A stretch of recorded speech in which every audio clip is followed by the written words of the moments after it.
Thank you.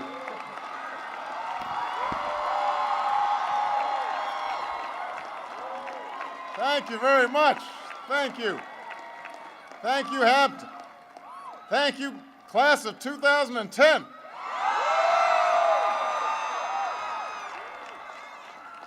Oh, please, everybody, please have a seat.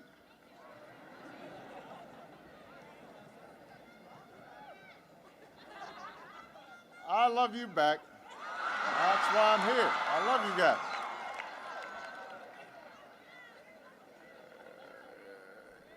Good morning, everybody. To all the mothers in the house. You know, as somebody who is surrounded by women in the White House, grew up surrounded by women, let me take a moment just to say thank you for all that you put up with each and every day. We are so grateful to you, and it is fitting to have such a beautiful day when we celebrate all our mothers. Thank you to Hampton for allowing me to share this special occasion. To all the dignitaries who are here, the trustees, the alumni, parents, grandparents, aunts, uncles, cousins. That's cousin over there. Now, before we get started, I just want to say I'm excited. The battle of the real HU will be taking place in Washington this year. You know I am not going to pick sides. But my understanding is it's been 13 years since the Pirates lost. That's right.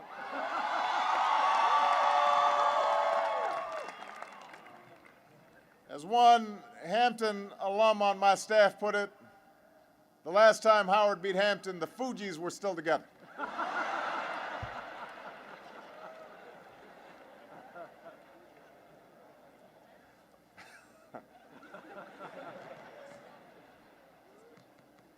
Let me also say a word about President Harvey, a man who bleeds Hampton blue.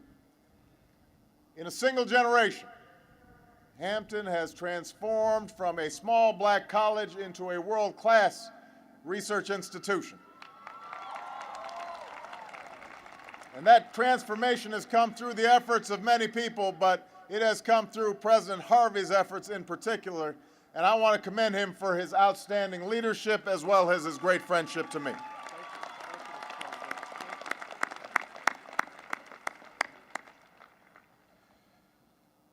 Most of all, I want to congratulate all of you, the class of 2010.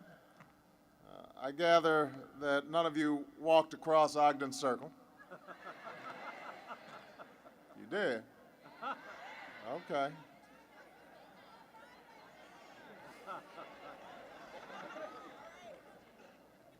You know, we meet here today as graduating classes have met for generations, not far from where it all began, near that old oak tree off Emancipation Drive. I know my University 101.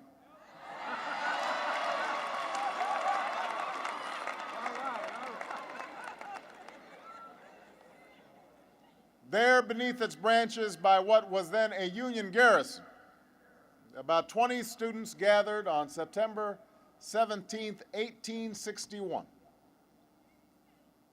Taught by a free citizen in defiance of Virginia law.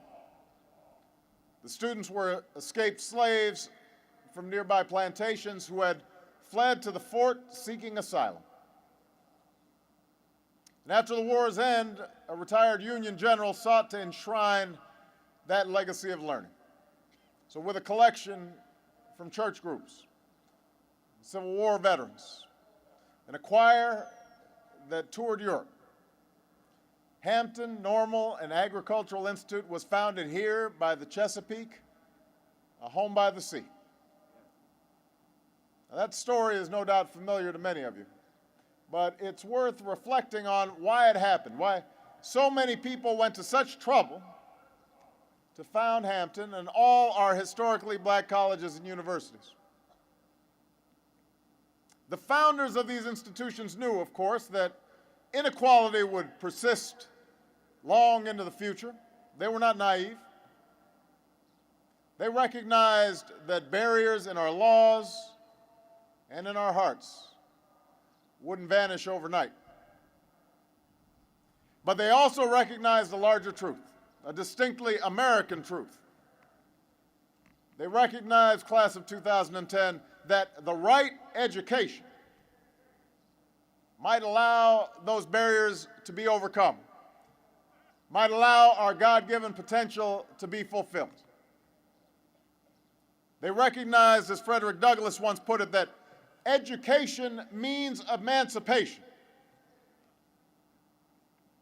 They recognize that education is how America and its people might fulfill our promise. That recognition, that truth, that an education can fortify us to rise above any barrier, to meet any test, is reflected again and again throughout our history. In the midst of civil war, we set aside land grants for schools like Hampton to teach farmers and factory workers the skills of an industrializing nation. At the close of World War II, we made it possible for returning GIs to attend college, building and broadening our great middle class. At the Cold War's dawn, we set up area study centers on our campuses to prepare graduates to understand and address the global threats of a nuclear age. So education is what has always allowed us to meet the challenges of a changing world. In Hampton, that has never been more true than it is today. This class is graduating at a time of great difficulty for America and for the world. You're entering a job market in an era of heightened international competition, with an economy that's still rebounding from the worst crisis since the Great Depression. You're accepting your degrees as America still wages two wars, wars that many in your generation have been fighting. Meanwhile, you're coming of age in a 24/7 media environment that bombards us with all kinds of content and exposes us to all kinds of arguments, some of which don't always rank that high on the truth meter. And with iPods and iPads and Xboxes and PlayStations, none of which I know how to work, information becomes a distraction, a diversion, a form of entertainment, rather than a tool of empowerment, rather than the means of emancipation. So all of this is not only putting pressure on you, it's putting new pressure on our country and on our democracy. Class of 2010, this is a period of breathtaking change like few others in our history. We can't stop these changes, but we can channel them, we can shape them, we can adapt to them, and education is what can allow us to do so. It can fortify you, as it did earlier generations, to meet the tests of your own time. And first and foremost, your education can fortify you against the uncertainties of a 21st century economy. In the 19th century, folks could get by with a few basic skills, whether they learned them in a school like Hampton or picked them up along the way. As long as you were willing to work, for much of the 20th century, a high school diploma was a ticket into a solid middle-class life. That is no longer the case. Jobs today often require at least a bachelor's degree. And that degree is even more important in tough times like these. In fact, the unemployment rate for folks who've never gone to college is over twice as high as for folks with a college degree or more. Now, the good news is you're already ahead of the curve. All those checks you or your parents wrote to Hampton will pay off. You're in a strong position to outcompete workers around the world, but I don't have to tell you that too many folks back home aren't as well prepared. Too many young people, just like you, are not as well prepared by any number of different yardsticks. African Americans are being outperformed by their white classmates, as are Hispanic Americans. Students in well-off areas are outperforming students in poorer, rural, or urban communities, no matter what skin color. Globally, it's not even close. In 8th grade science and math, for example, American students are ranked about 10th overall compared to top-performing countries. But African Americans are ranked behind more than 20 nations, lower than nearly every other developed country. So all of us have a responsibility as Americans to change this, to offer every single child in this country an education that will make them competitive in our knowledge economy. That is our obligation as a nation.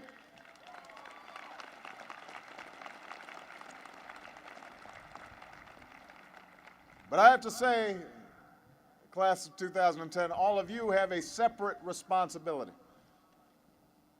to be role models for your brothers and sisters, to be mentors in your communities, and when the time comes, to pass that sense of an education's value down to your children, a sense of personal responsibility and self-respect, to pass down a work ethic and an intrinsic sense of excellence that made it possible for you to be here today. So allowing you to compete in the global economy is the first way your education can prepare you, but it can also prepare you as citizens. With so many voices clamoring for attention on blogs and on cable, on talk radio, it can be difficult at times to sift through it all, to know what to believe, to figure out who's telling the truth and who's not. Let's face it, even some of the craziest claims can quickly gain traction. I've had some experience in that regard. Fortunately, you will be well positioned to navigate this terrain. Your education has honed your research abilities, sharpened your analytical powers, given you a context for understanding the world. Those skills will come in handy. But the goal was always to teach you something more. Over the past 4 years, you've argued both sides of a debate. You've read novels and histories that take different cuts at life. You've discovered, say, I got a little amen there, somebody. You've discovered interests you didn't know you had. You've made friends who didn't grow up the same way you did. You've tried things you've never done before, including some things we won't talk about in front of your parents. All of this, I hope, has had the effect of opening your mind, of helping you understand what it's like to walk in somebody else's shoes. But now that your minds have been opened, it's up to you to keep them that way. It will be up to you to open minds that remain closed that you meet along the way. That, after all, is the elemental test of any democracy, whether people with differing points of view can learn from each other and work with each other and find a way forward together. And I'd add one further observation. Just as your education can fortify you, it can also fortify our nation as a whole. More and more, America's economic preeminence, our ability to outcompete other countries, will be shaped not just in our boardrooms, not just on our factory floors, but in our classrooms, in our schools, at universities like Hampton. It'll be determined by how well all of us, and especially our parents, educate our sons and daughters. What's at stake is more than our ability to outcompete other nations. It's our ability to make democracy work in our own nation. You know, years after he left office, decades after he penned the Declaration of Independence, Thomas Jefferson sat down a few hours' drive from here in Monticello and wrote a letter to a longtime legislator urging him to do more on education. And Jefferson gave one principal reason, the one perhaps he found most compelling. If a nation expects to be ignorant and free, he wrote, it expects what never was and never will be. What Jefferson recognized, like the rest of that gifted founding generation, was that in the long run, their improbable experiment called America wouldn't work if its citizens were uninformed, if its citizens were apathetic, if its citizens checked out and left democracy to those who didn't have the best interests of all the people at heart. It could only work if each of us stayed informed and engaged, if we held our government accountable, if we fulfilled the obligations of citizenship. The success of their experiment, they understood, depended on the participation of its people, the participation of Americans like all of you, the participation of all those who have ever sought to perfect our union. I had the great honor of delivering a tribute to one of those Americans last week, an American named Dorothy Height. And as you probably know, Dr. Height passed away the other week at the age of 98. One of the speakers at this memorial was her nephew, who was 88. And I said, that's a sign of a full life when your nephew is 88. Dr. Height had been on the firing line for every fight, from lynching to desegregation to the battle for health care reform. She was with Eleanor Roosevelt, and she was with Michelle Obama. She lived a singular life, one of the giants upon whose shoulders I stand. But she started out just like you, understanding that to make something of herself, she needed a college degree. So she applied to Barnard College, and she got in. Except when she showed up, they discovered she wasn't white, as they had believed. And they had already given their 2 slots for African Americans to other individuals. Those slots, 2, had already been filled. But Dr. Height was not discouraged. She was not deterred. She stood up, straight-backed, and with Barnard's acceptance letter in hand, she marched down to New York University and said, "Let me in." And she was admitted right away. I want all of you to think about this class of 2010, because you've gone through some hardships, undoubtedly. In arriving to where you are today, there have been some hard days and hard exams, and you've felt put upon, and undoubtedly you will face other challenges in the future. But I want you to think about Miss Dorothy Height, a black woman in 1929, refusing to be denied her dream of a college education, refusing to be denied her rights, refusing to be denied her dignity, refusing to be denied her place in America, her piece of America's promise, refusing to let any barriers of injustice or ignorance or inequality or unfairness stand in her way. That refusal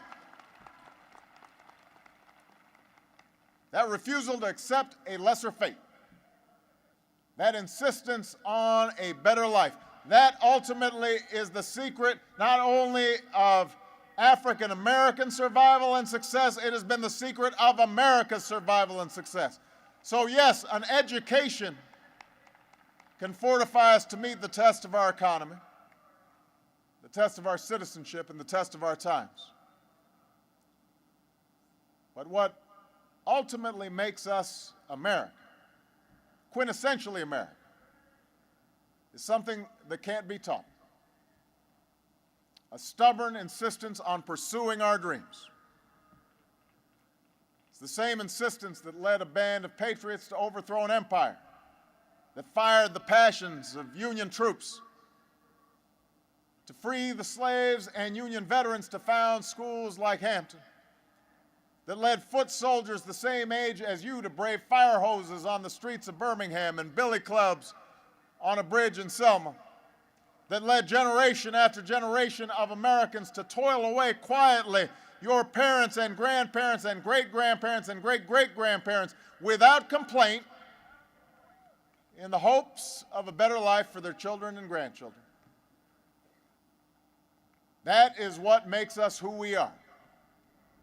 A dream of brighter days ahead, a faith in things not seen, a belief that here in this country we are the authors of our own destiny. That is what Hampton's all about. And it now falls to you, the class of 2010, to write the next great chapter in America's story, to meet the test of your own time, to take up the ongoing work of fulfilling our founding promise. I'm looking forward to watching. Thank you. God bless you. And may God bless the United States of America.